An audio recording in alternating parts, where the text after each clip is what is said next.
delighted to be joined by the CEO of Aspire Mining. Now, Aspire is an Australian-listed company whose ticker is AKM, and I'm joined by Sam Bowles, the CEO. Sam, it's lovely to see you again. How are you?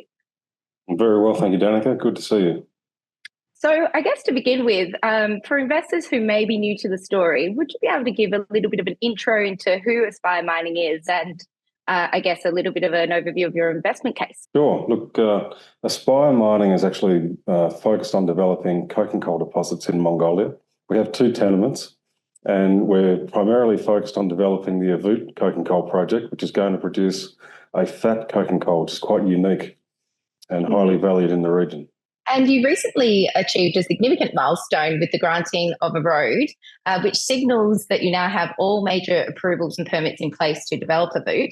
Would you be able to tell us a little bit more about this? Just in summary, we've got the major approvals necessary to build the mine, build the wash plant, and also to build a road that will join our project to existing rail network in Mongolia. The latest approvals that we received with regard to the road were for the detailed design and the detailed environmental impact assessment. Now, what's interesting in this case is that this road is going to provide a significant benefit to the host communities around our project. The road's intended for mixed use, not just for mine product haulage, and this will actually be very supportive of the region's existing tourism and agricultural industries upon which the communities are currently based. Well, that's fantastic. And you have had quite a bit of news flow out, which also included independent report by Fenway. What were the key findings from that report? The key findings in the report were, firstly, they backed up that the coal classification that we determined previously was an FM36 metabituminous coal, or fat coking coal, was correct. Secondly, and importantly, it showed that there is strong demand for this fat coal in our target market regions in northern China and northeastern China currently and forecast over the medium term.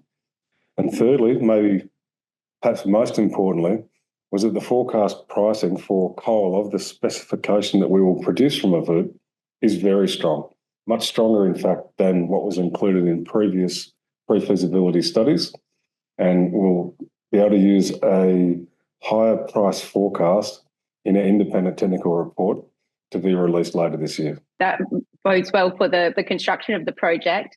I guess to wrap up with, what are the major catalysts and those upcoming milestones that investors should be aware of? Look, the main things coming up in the short term, release of updated JORC resource and reserve figures.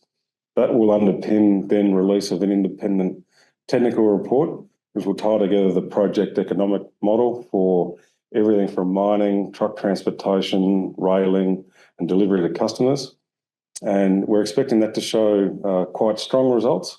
And with the permits and approvals that we have in hand, taking that independent technical report, we will then be looking to finance the project and ultimately start construction, hopefully within this year. What do you think will be the results of that in terms of shareholder value? Our share price has improved quite markedly over the past 6 months. That's really on the basis of we delivering on obtaining the approvals that we've been forecasting, and that's really key for developing this project. But I think once the financing's locked in and the construction's starting, I'm expecting that our share price will continue to improve and there'll be good returns there for investors.